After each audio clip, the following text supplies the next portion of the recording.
Добро вечер во емисијата 360 степени насат. Во ова издание донесуваме. Најголемата судница во државава промовирана пред 20 месеци се уште не функционира. За жал не е функционална од проста причина што трае опремување на истата пред се од технички аспект. ОДЕУ со чии пари е изграден објектот со дипломатски укор. Lots of activities have had some delays due to this COVID crisis, but of course we would have liked to seen it happen earlier. Редовен барателна работа сум, но немам никаков одговор. Што недостига за вработување на социјално загрозените граѓани и зошто се уште одбираат да работат на црно? Не е убаво заради јас што се вработам сите дома да изгубат целната помош. Скопје во очите на урбанист што не живее овде. Многу коли има во градот, например. Тоа не го прави градот лесен за пешаците и го прави по-малку човешки, а повеќе автомобилиски.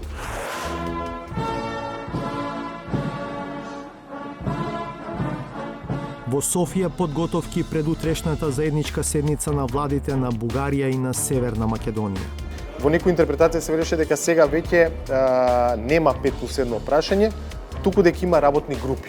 Што всушност сега е на маса? Пакетот на политички прашања исто така ќе се разговара паралелно со овој процес на создавање платформа за секторската соработка и работата на историската комисија. Реклами па најавените содржини.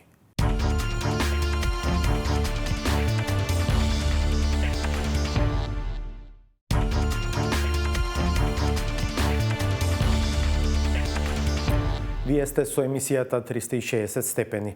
Пред 1 година и 8 месеци беше промовирана најголемата судница во земјава, лоцирана веднаш до затворот Идризово. Направена е за да заштеди време и ресурси кои вообичаено се трошат при транспорт на обвинети осудени до кривичниот суд во Скопје. Но се остана само на промоција. Зошто се уште не функционира објектот изграден со пари од ЕУ и од САД? Одговорот го бараше Александар Димитриевски. Ангажирање на возила и луѓе, специјални единици со автоматски пушки во центар на град, па и трансфери со хеликоптер. И по неколку десетици илјади евра чини секое рочиште за големите судски случаи, само за транспорт и обезбедување на обвинетите и осудените. Ваквите сцени веќе требаше да бидат минато, бидејќи пред 20 месеци беше промовирана најголемата судница во земјава, веднаш до затворот Идризово. Денеска, објектот изграден со пари од Европската Унија и опремен со пари од САД, сепак не работи. Зошто?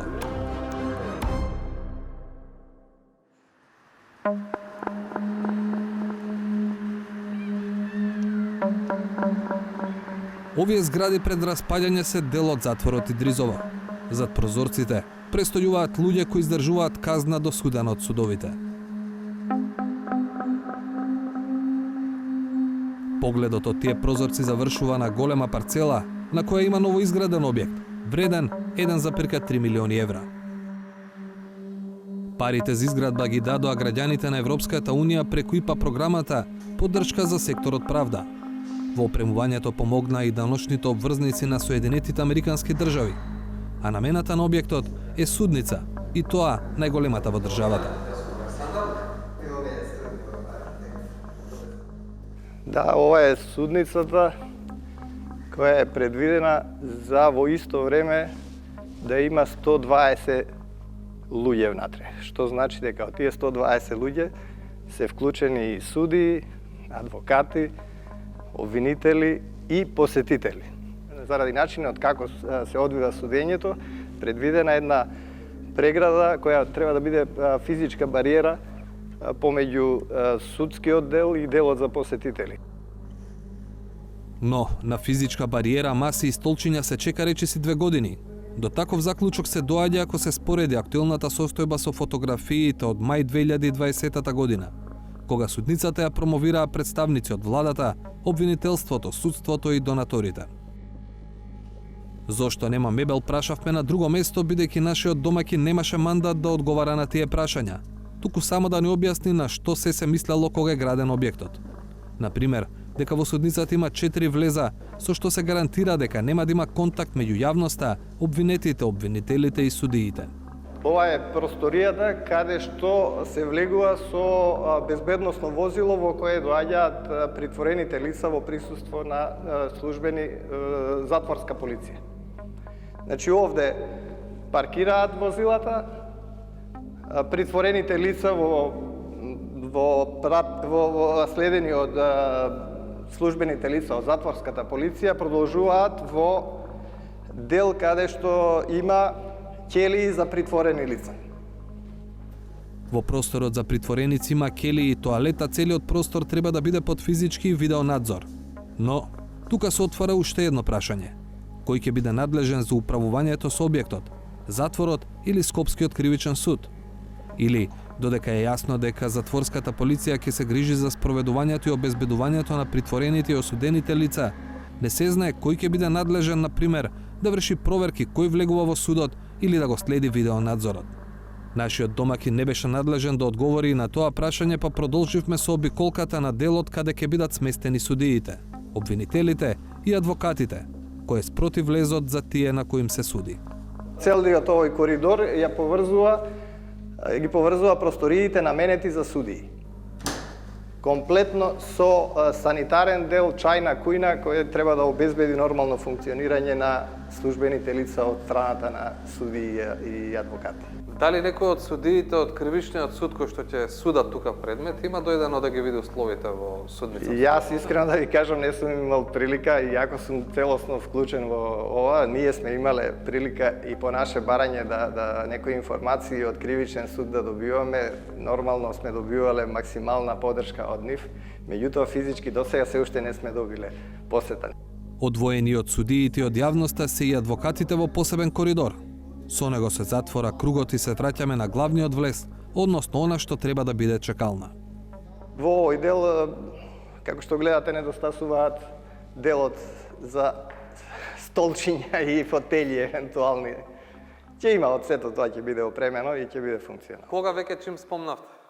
Кога? Тоа е веќе малце тема за анализа од повеќе службени лица.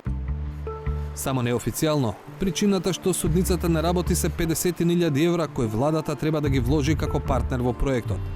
Од управата за извршување санкции која координира градбата и управувањето на судницата се фокусираат на тврдењето дека процесот тече. За жал не е функционална од проста причина што трае опремување на истата пред се од технички аспект. Законите за јавна набавка се такви какви што се, мораме да бидеме внимателни. Во овој момент во тек изработка на техничка спецификација за мебел, за тоа опремување на судницата. Освен што 20 месеци се работело на техничка спецификација за распишување на тендер за мебел, Спасовски вели дека во меѓувреме била набавена опрема. Скенери, аудио и видео средства за потребите на судењата. Купеното сепак е од странски, а не со пари од македонскиот буџет.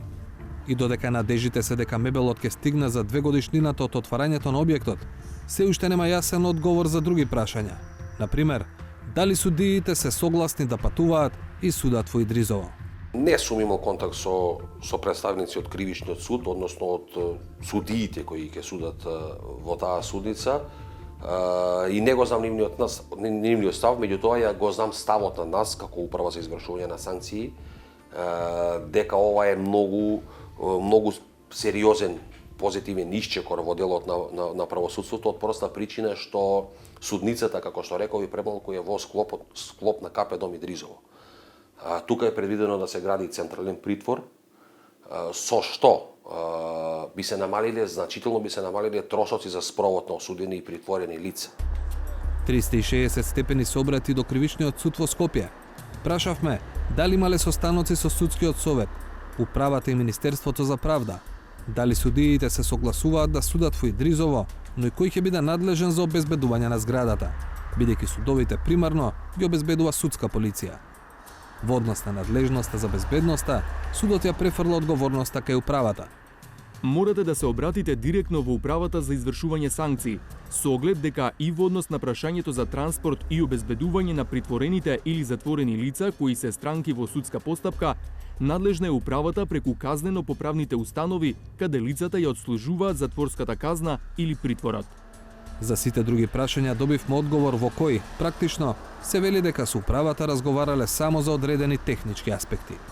Кривичниот суд учествувал во неколку консултативни состаноци во однос на просторните услови и видео и аудио премата која се користи во судската сала број 1 во Кривичниот суд, а кои може да се искористат како пример во проектирање на конкретната судница за која прашувате. Ниту збор дали судиите се согласни или не да судат во Идризово. Додека на македонската извршна и судска власт некако не им се брза со судницата во Идризово, главниот донатор посакува таа веќе да работеше. Меѓу другото, затоа што истекол гарантниот рок за градежните работи. Of course, it's not ideal, and we would have liked to have seen that it would have been in use already. In a way, lots of activities have had some delays due to this COVID crisis, but of course, we would have liked to seen it happen earlier. Фрек Јан Мат, кој е шеф на оделот за економски развој и владење на правото при мисијата на ЕУ во земјава, дополнува дека Унијата е задоволна од посветеноста на надлежните на темата владење на правото. Па и покрај очекувањата судницата веќе да функционира, има разбирање што се уште не е така. We have understood that the government has reserved funding for issues such as furniture and security equipment already last year, but that delays have occurred partly also because of COVID, which have resulted in the fact that no sessions have been held there yet.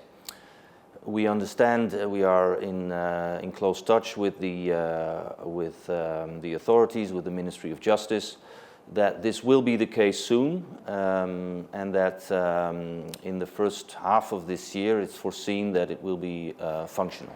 Став од управата за извршување на санкции дека најдосна до летово ќе има судење во Идризово доби 360 степени. За да има судење сепак, мора да има и мебел, а огласот за негова набавка до објавувањето на оваа сторија не е распишан. И додека се чека тендерот за мебел, кој не би требало да вреди повеќе од 50.000 евра, ќе продолжиме да сведочиме на вакви сцени во центарот на Скопје.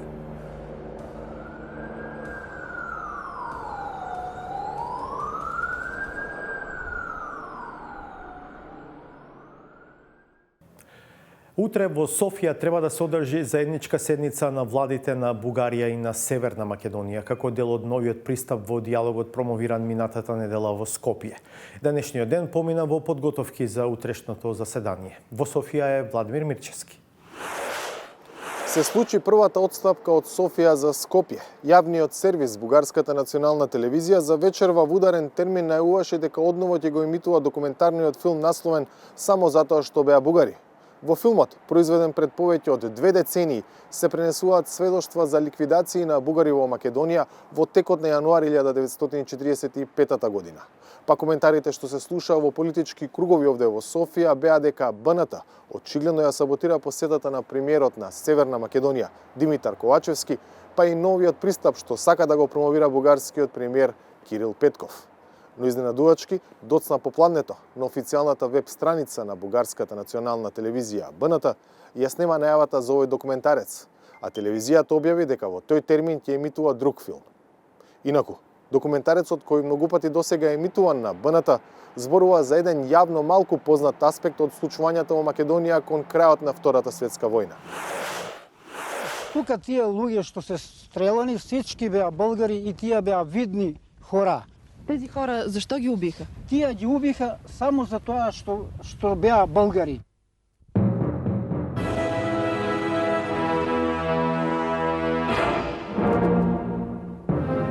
Јануари 45-та.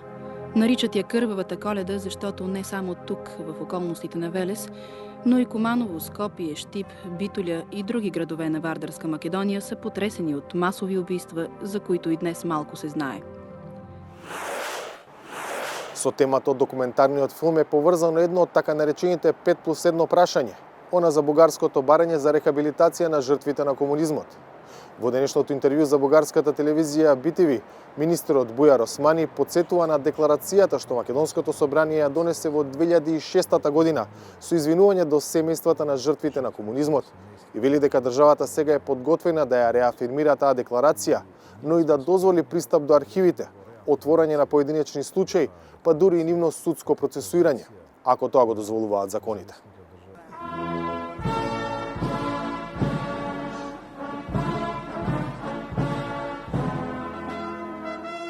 Во пресретно утрешната заедничка седница на владите на Бугарија и на Северна Македонија, денеска попладне во Софија пристигна висока македонска делегација, предводена од премиерот Димитар Ковачевски.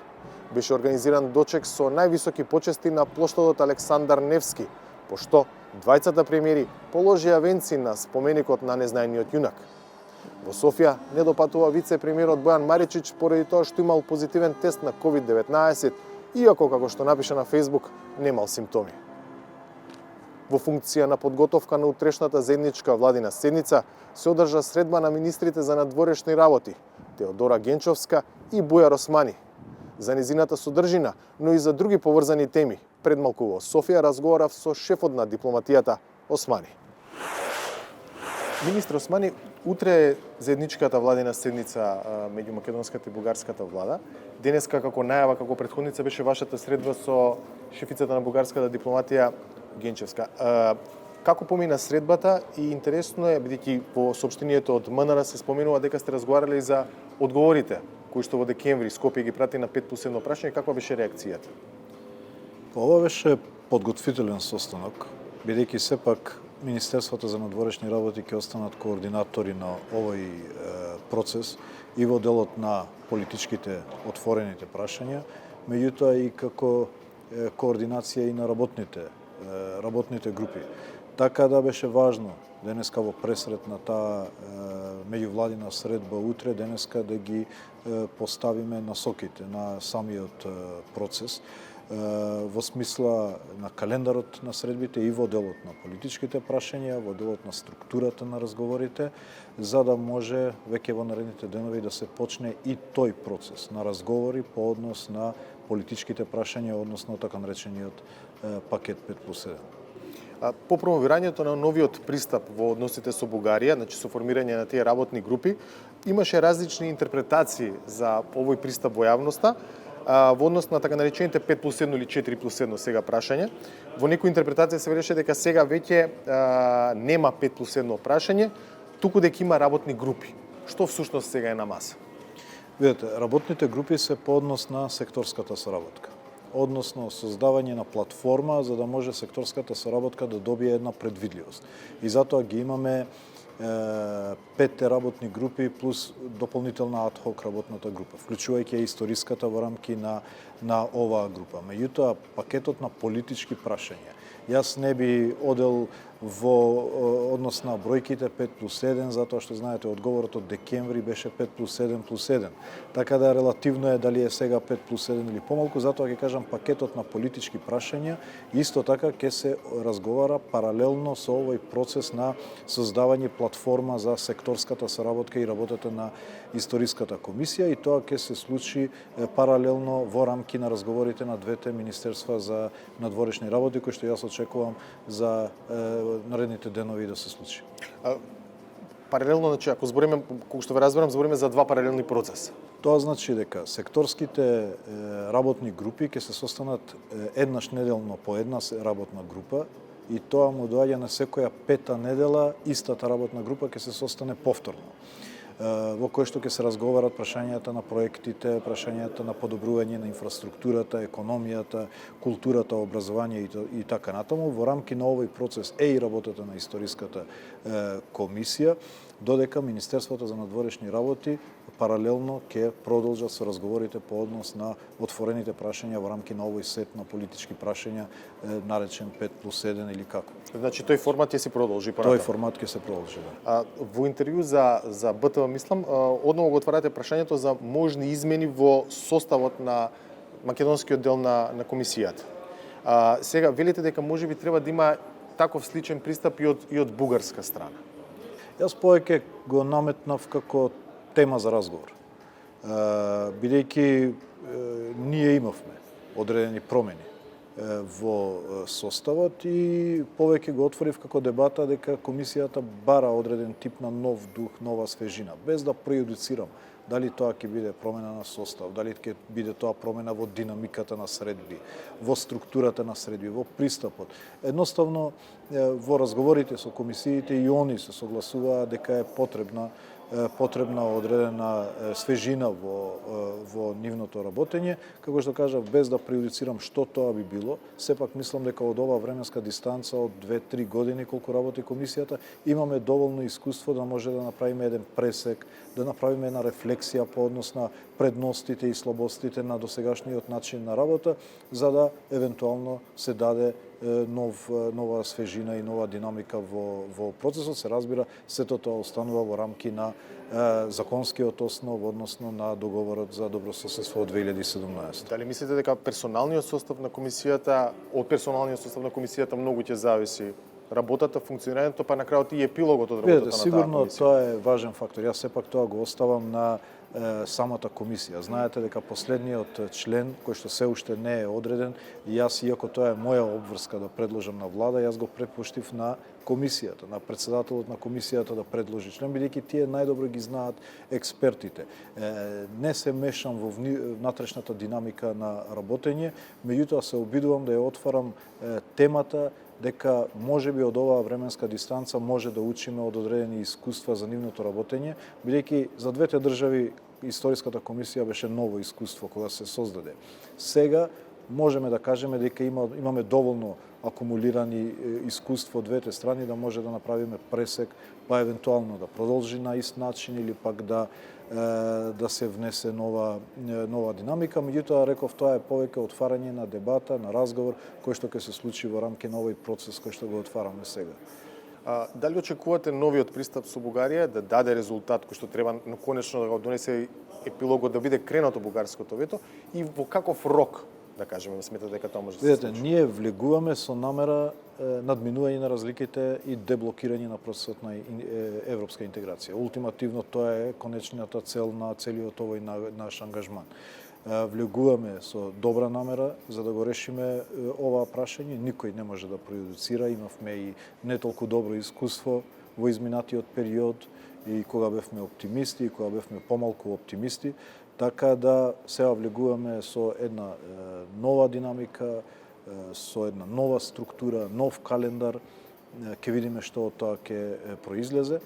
Важно е дека граѓаните треба да бидат спокојни, нашите позиции се во рамки на декларацијата на собранието, во рамки на еден широк консултативен процес во кој што се вклучени многу институции, многу експерти, а на крај пред било која одлука граѓаните ќе бидат исто така информирани и собранието информирано. Меѓутоа сега е битно да се искористи ова ново поглавје отворено меѓу две нови легитимни политички влади и се надевам дека секој ќе помогне во создавањето на предусловите за надминување на ова блокада во која што се наоѓаме. Благодарам. Благодарам. Заедничката седница на владите почнува утре и зутрина во познатата резиденција Бојана.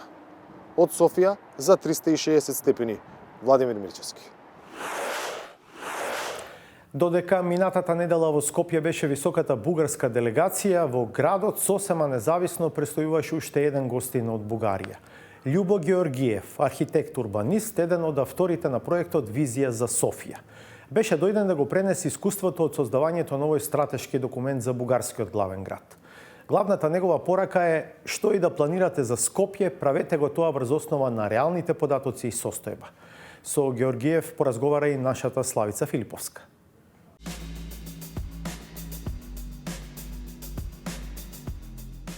На секои 10 години Скопје добива нов генерален урбанистички план, кој наместо ред создава нови главооболки во главниот град.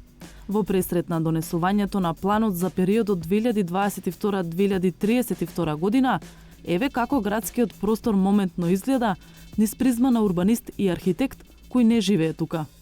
Скопје е голем град со многу интересна и специфична историја.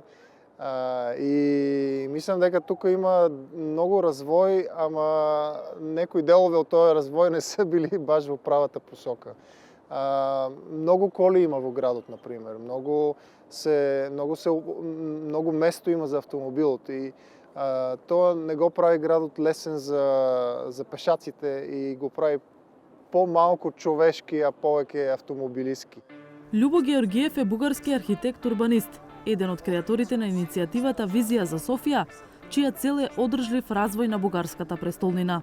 Ситуацијата во Скопје мислам дека не е многу различна од Софија. Тој на покана на граѓанската иницијатива Зелен хуман град, која има 20 советници во град Скопје, на работилница ги сподели своите искуство и знаење во пресрет на носењето на генералниот урбанистички план за Скопје за наредното десетлетие.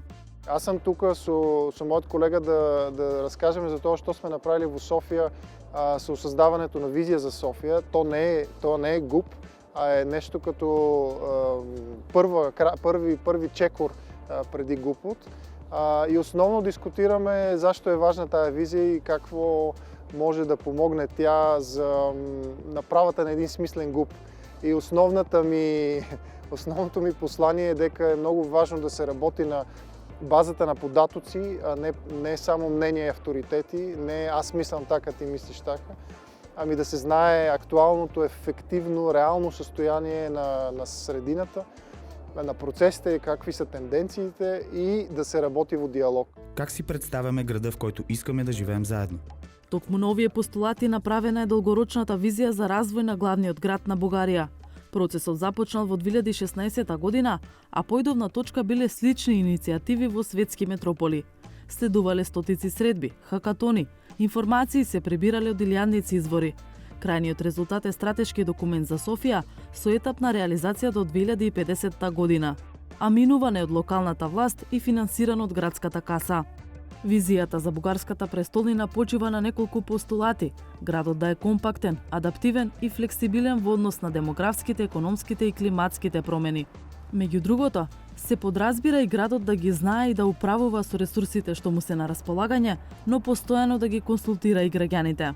Работи се за развој сврзан со ние му викаме стартап средината, за тоа да има повеќе врска меѓу образованието и тези нови технологии и възможностите за развитие, за начало на собствен бизнес. То е нещо, кое се работи най-веќе извън общината.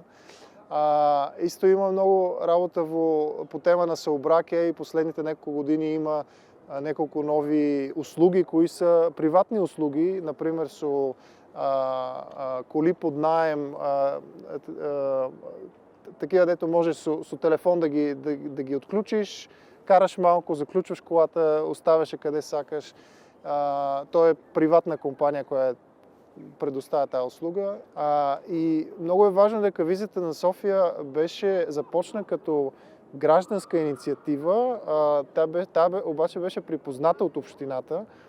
И со времето практически общината плати за този процес, за събирането на податоци, за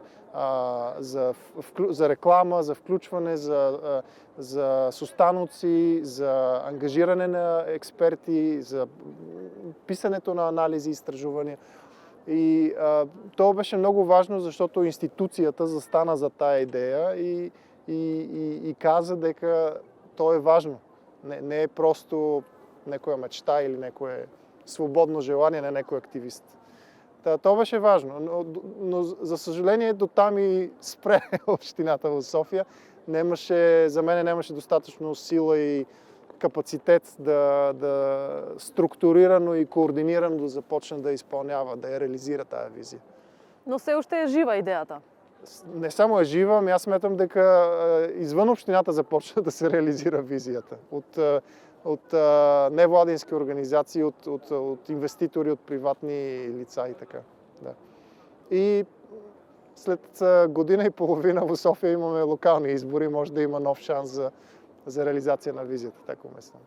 Се чини дека за Скопје нема визија.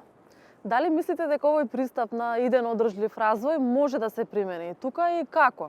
Разбира се, че може да се и тук да се случи. Како е въпрос на прашане на локално прашане, аз не мога да имам отговор, защо Не знам тука каква е динамиката и какви са тенденциите и що се случва. Най-важното е, ако се мисли за визия за Скопие, да се мисли да имаш първо на масата да сложиш податоци и да говориш за реалната ситуация, и оттам трябва да се тръгне. И в този смисъл аз не мога да кажем що трябва да е визия, каква трябва да е визията за Скопие. Тая трябва да се изработи тук, но да не е само събиране на различни мнения, а да е конструктивна и експертна интерпретация на податоци. Скопје и Софија, освен што се главни градови на две соседни држави, имаат и слична култура на живот и квалитет на јавниот простор.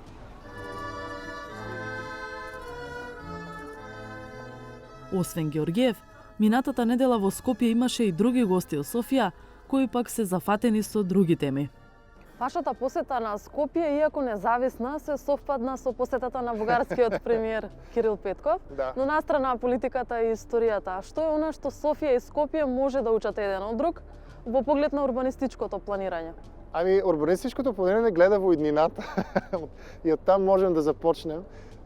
Мислам дека, разбира се, историјата е важна, ама ние толкова внимание и толкова енергија отделяме на историјата, дека малку сме забравили да гледаме и во иднината. И именно во прашањето за развој на градот, мислам дека има точно да споделиме искуство како работиме во Софија, како се работи тука, како е организирана општината, како се организирани процесите, кој што работи и како го работи. И сите тие прашања се прашања за еднината и мислам дека тоа е по-оптимистично и може да биде по-лесно и по-конструктивно. Георгиев, ви благодарам за разговорот. Со удоволствие, јас благодарам.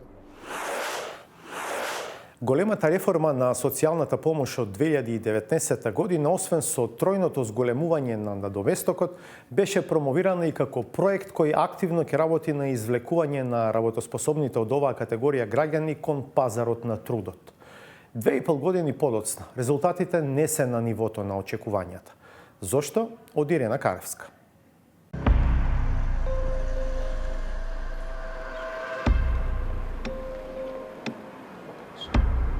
Секој ден се умира за 3 дена, 4, после чеки цел месец, социјалка. Во екот на здравствено-економската криза расте бројот на социјални случаи во земјава. Лошо. Не може да постигнеме со ништо. Новиот закон за социјална заштита им ја зголеми државната парична помош, но дали успева да ги извлече од магичниот круг на сиромаштијата? Редовен барател на работа сум, но немам никаков одговор. Што недостига за вработување на социјално загрозените граѓани и зошто се уште одбираат да работат на црно? Не е убаво заради јас што се вработам сите дома да изгубат социјалната помош.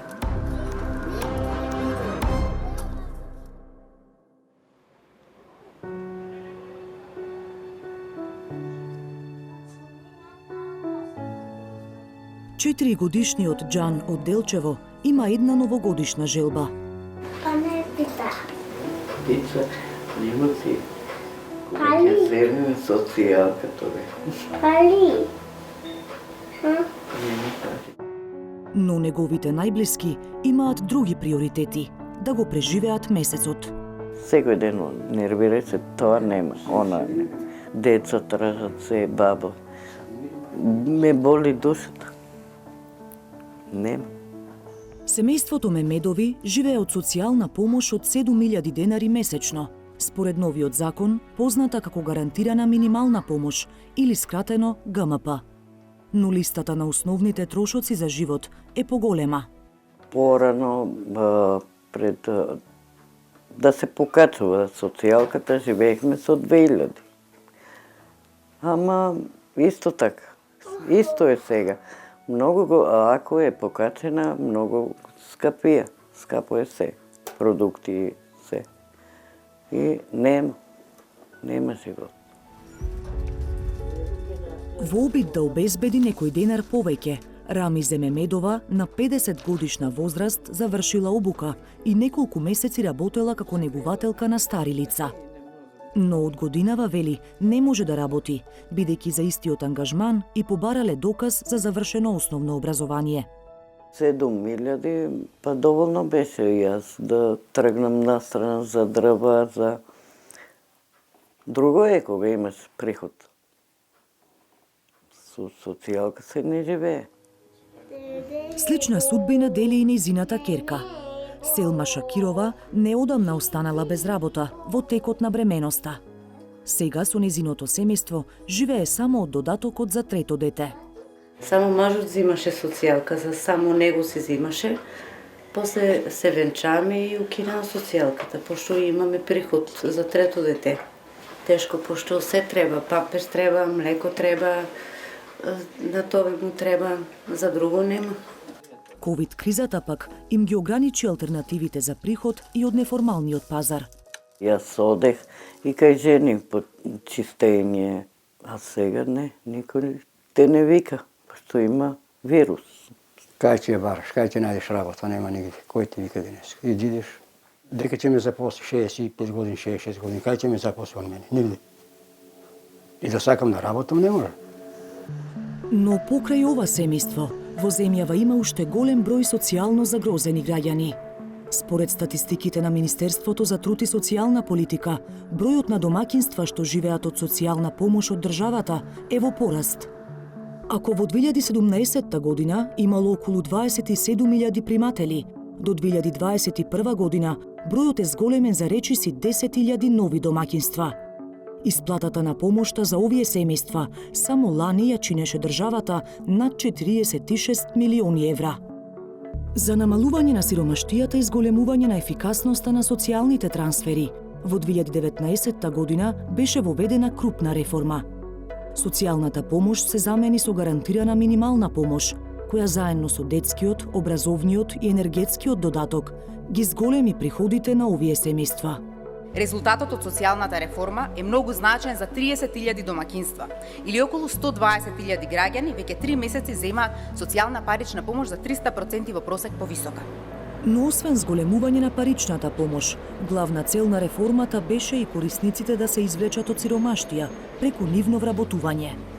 Клучни алки во тој процес се Центарот за социјална работа и Агенцијата за вработување, кои носат и спроведуваат соодветни планови. Обуки, субвенции за самовработување и за отворање нови работни места се само дел од активностите за поттикнување на вработувањето на ранливите категории. Откако ќе се зајагне само довербата и мотивацијата на корисниците на гарантирана минимална помош, се создава една стабилна основа за вклучување на овие лица на пазарот на труд. Исто така со измените во законот и со заедничката соработка помеѓу институциите се зајакнува довербата на овие лица во самиот систем, односно дека не е целта тие да бидат исклучени од системот на социјална заштита, туку да им се даде едно поинакво, подобро решение, а тоа е да бидат активирани на пазарот на труд. Иако има се повеќе успешни примери, спроведувањето на оперативните планови се чини дека засега не ги дава планираните резултати.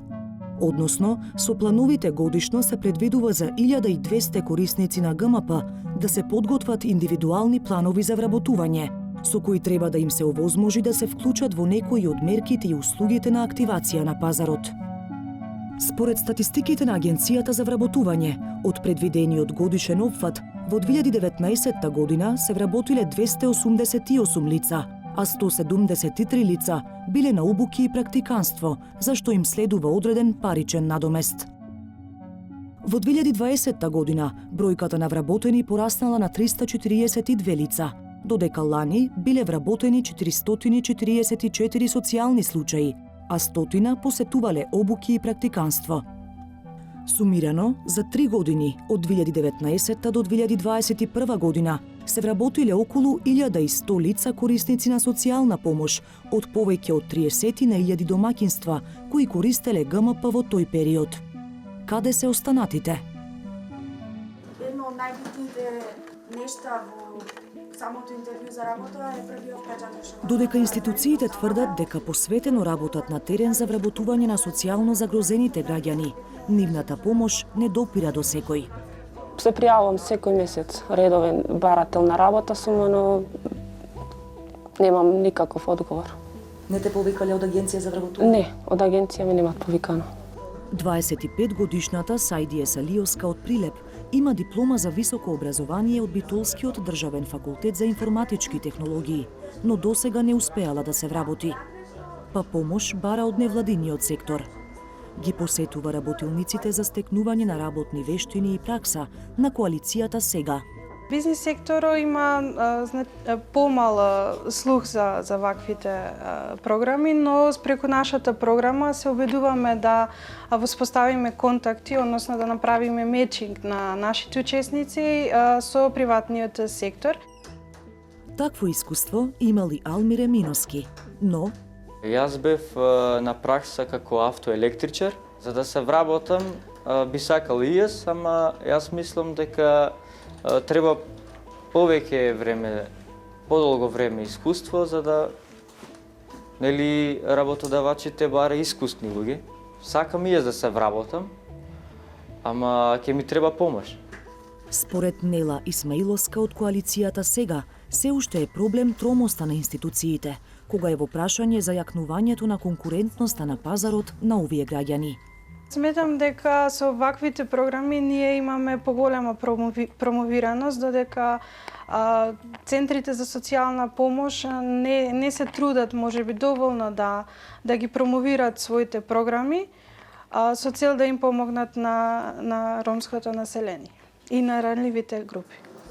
Една од главните пречки што го отежнуваат вработувањето на овие лица е законското ограничување, според кое, ако едно лице од семејство кое користи социјална помош се вработи и зема плата повисока од помошта од државата, целото домаќинство го губи правото на ГМП. Па младите се принудени, барем на хартија, да се одделат од семејствата, за да не го загрозат нивниот статус. Живеам со нив, ама не земам социјално со нив. За во случај ако се вработам да не го изгубат социјалното.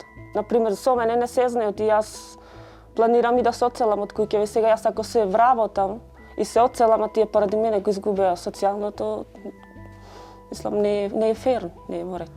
Поради истиот проблем, Емануел Ќазимовски одбил неколку понуди за работа, бидејќи чека да заврши процедурата со која треба да се откаже од користењето на гарантирана минимална помош. До тогаш, вели, не сака да ризикува, за да не остане и без работа и без социјална помош. Па не е убаво заради јас што се вработам сите дома да изгубат социјалната помош. Дека ваквите пречки ги демотивираат социјалните случаи да бараат работа, потенцираат и од невладината КХАМ од Делчево. Предлогот на граѓанскиот сектор е да доколку некое лице се вработи од семејство корисници на ГМП, семејството да може да го користи ГМП и приходот на лицето кое што се вработило до висина од потрошувачката кошничка која што важи за тој број на членови. Ако се за 4 члено семејство, тоа е до 34.000 денари.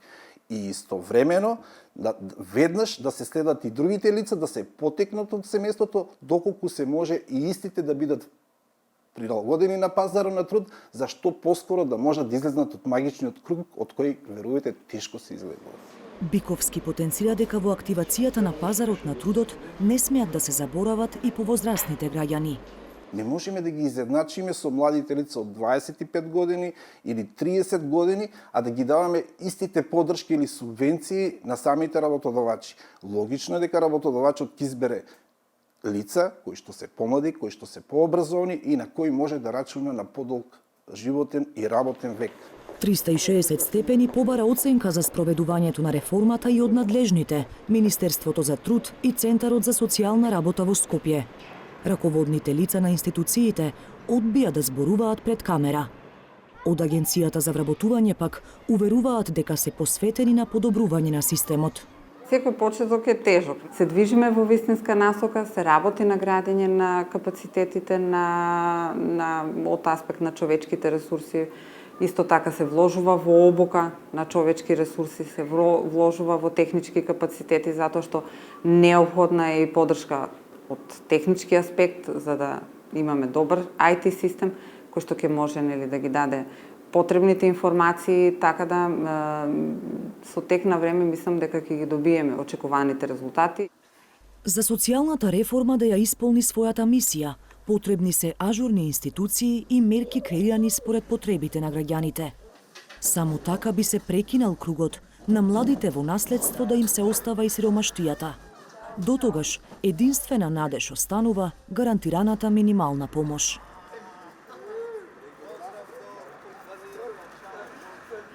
По ова ќе одиме на уште една кратка пауза, а по неа ќе видиме саботажата на Сречко Поповски.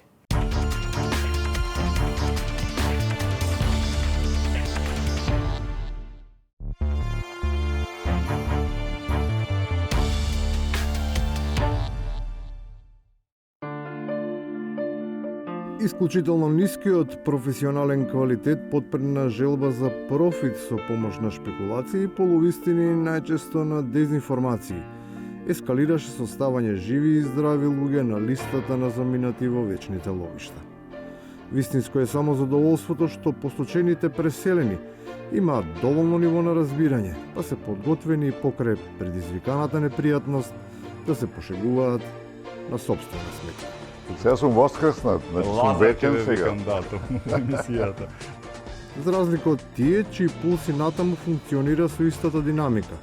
Во јавноста се појавуваат персони со висок, поранешен подсекретарски кредибилитет, кои отворено бараат од сцената за секогаш да исчезнат некои авторитети на кои тие лично им се намерачиле и наместо пред Божите да одговараат пред земските закони. Час поскоро да го нема академикот Камбовски и треба да се позанимава јавното мисло со него. Се разбира, постојат и такви на кои ако се тука, некои ниту сакаат да се сеќаваат на нив, без оглед што нивото на дебатерот е далеку повисоко од подсекретарско. Сепак се користат удари под појас, штом во контекст со источниот сосед се споменува неговото име или се коментираат неговите ставови. Да, тој важи за одличен познавач.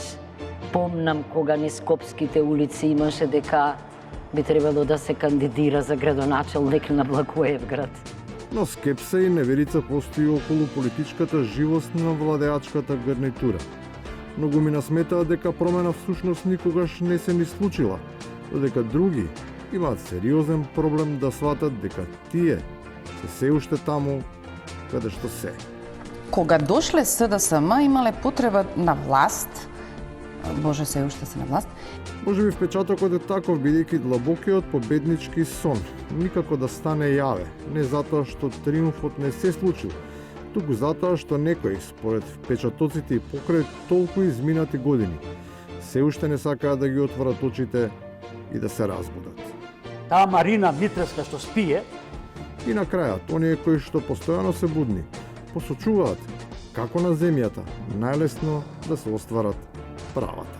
Ако ти се пишеш дека си марсовец и баре си ги правата по тој основ. Штом и на овие би им успеало, тогаш на оваа планета можно е само македонците да останат во земјата. Ви благодарам што бевте со 360 степени. Ве поканувам повторно да бидете со нас в петок од 22 часот.